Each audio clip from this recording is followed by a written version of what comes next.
I was always like, well, the worst is, because I had nothing. Worst is I would go back to having nothing, and I was happy when I had nothing.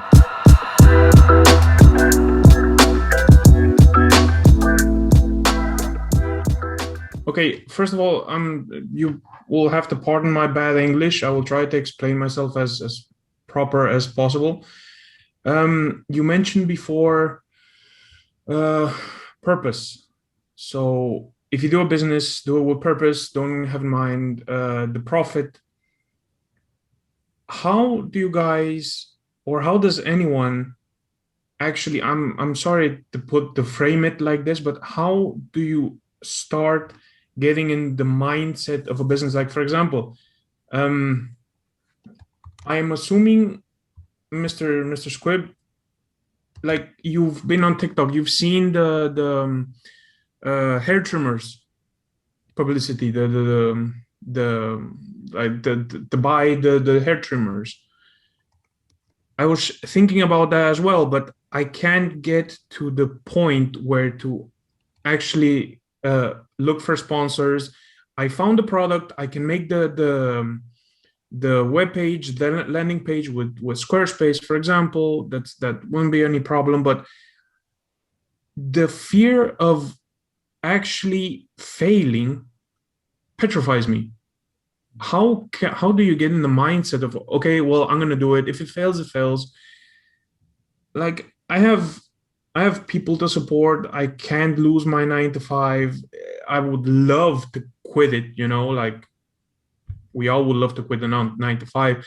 Just work with purpose. How do I get to that point? Because it just petrifies me.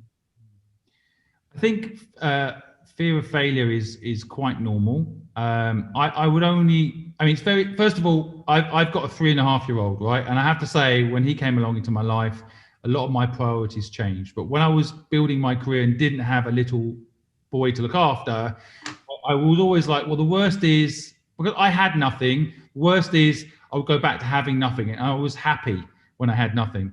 I think sometimes possessions can own you. I certainly know my son knows if I'm happy or not. It's got nothing to do with what I own, right? So I think, you don't want to be on your deathbed and have any regrets. You don't want to look back and say, I should have done that thing that I wish I'd enjoyed myself a bit more and taken that risk.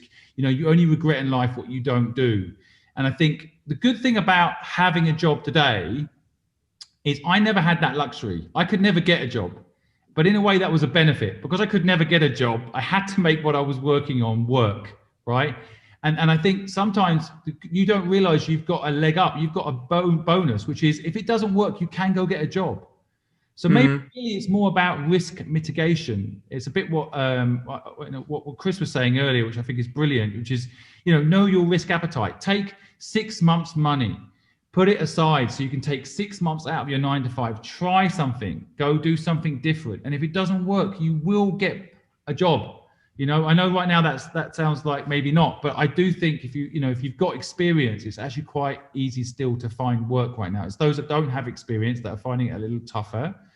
And so I think but again, I don't know your personal circumstances. I don't know what your personal responsibilities and commitments are, but that's my quick take. You don't want to lie on your deathbed regretting not experiencing what it's like not to live a 9 to 5, especially when you sound like you really feel like you need a change from it.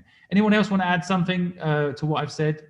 Yeah, I think what you said is completely true, and I've made several big decisions in my career. The truth is, you never feel ready, and sometimes you just have to make the jump. And I felt like that when I was setting up my PR agency. 20 years later, I felt like that when I was stepping back to go into a non-exec role and start a new stage of life. You never feel ready, but I mean, whilst on the face of it, maybe quite entrepreneurial, I'm also very risk adverse. And I went through that process, like Simon described, of thinking, what's the worst that can happen? And you can find ways to mitigate the risk. You don't have to go out and do it all yourself. You can find people to back you, to make sure that you've got enough income that you can look after yourself and your family. And starting something new should never be a wild sort of stab in the dark at something. It should always be thought through. But the strongest thing I could possibly say is don't think that other people feel ready to do it. Whenever you do something entrepreneurial, there is always this feeling of, am I ready? Is there a sort of imposter syndrome? Am I just stupid to think that I'm capable of doing it? But if you don't try, you never know. That feeling is constantly popping up. Yeah, I think what Chris said earlier as well. I feel like I'm Chris Goodfellow's spokesperson suddenly, but what he said earlier, I also totally agree with. You know, maybe you can do it as a side hustle. I know that phrase seems to be owned by Gary Vee these days, but it existed before he coined it. But I think if you can do something, you know, on the side and get your feet wet, get comfortable, see something's working, that might help you edge into taking the leap. My personal feeling is, you know, rip the Band-Aid off and go for it. But, you know, I realize that I've built up a risk appetite that you might not be there yet. But I think that you've at least got to try it once in your life. Maybe set yourself some risk boundaries, what you're willing to lose, what you're willing to gamble, and give it a go. Could I make 2 quick follow-up questions? Sure. You just mentioned Gary Vee, and going back to the selling with purpose point, he mentioned quite a lot of times that a lot of people that start a 9-to-5 job, they quickly quit because they quickly jump to the conclusion that, oh, I'm not working with purpose. This is not for me. I'm not being fulfilled. I mean, that is a very valid point. For example, I don't feel fulfilled, but I'm with this company I've been with this company for about 5 years now. I'm still not being feeling fulfilled. Is it still too soon for me? Or am I just overthinking it? And the second follow-up question, your opinions on, I just forgot the name, the Shopify. Doing something with Shopify. Like, I do have experience setting it up and you know, presenting the product. The marketing side just is killing me. Like, I have no idea how to do that. And that was it for me for today. Thank you very much. Yeah, you're getting into a little bit of psychology here, which is quite deep. But you know, ironically, your 2 issues are linked, right? If you are risk averse, but you're not feeling fulfilled, to me they're linked, right?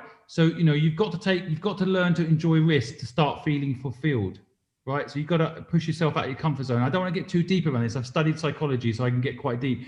Your subconscious, your 0 to 7 years, your subconscious brain, whatever your parents did, whatever happened to them in those years, has got inside your subconscious. You know, you're not thinking about breathing now, right? This is all natural instinct stuff for you. You need to reprogram yourself, right? Because risk is not a bad word. Okay, and if you, the more risk you take, you'll feel a sensation of excitement, like going on a roller coaster ride. That excitement, the highs and lows, the fear, the end, the beginning. You know, you'll feel alive, and that will make you feel more fulfilled. You can actually get that in a job. I'm scared to say it because I'm not a fan of working for someone else, but you can also get it in a job. I see it in Neil, and he works for Swoop. I can see it. You know, you can still be passionate, but you've got to take risk. As Neil is doing. He's doing an MBA, he's helping out on these different projects, he's starting an accelerator at the London Business School. You know, like, he's not staying in one lane, and that's making him fulfilled. I'm speaking for you now, Neil, sorry, but that concept, I can see it in him, right? Even though he's working for someone else, he's got other things going on, and that makes what he's actually doing for the company he's working with also fulfilling, right? Does it make sense? So in a crude, let's say, in a crude manner of saying it, just shut up and do it. I'm saying plan, breathe deep, and take a leap. And don't overthink it. Well, I think thinking's good. Well, to a certain point, plan everything, but don't go over the edge with overthinking. Yeah, basically. Well said. Okay. All right. Well, look, then stay in the network, all right? I don't. You're not alone when you go and try and take this leap as well. Not like the old days where you're all alone. There's loads of people around, including us here, that can help you. But are you gonna leap, or what are you gonna do? No, I'm still. No, I'm still gonna stay. I'm still gonna listen. But you know what's funny?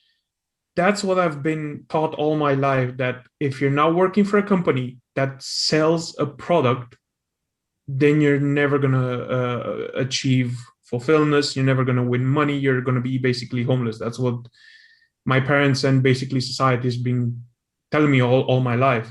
I'm from 88, by the way. Someone that was homeless.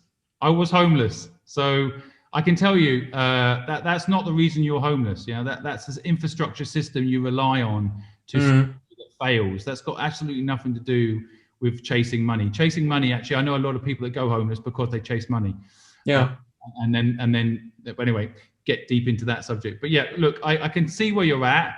I feel like you're going to make the leap, and that's why you're here. And if we can help you more, do let us know. But I feel bad. There's other people waiting. So I want to thank you for coming on and sharing your honesty.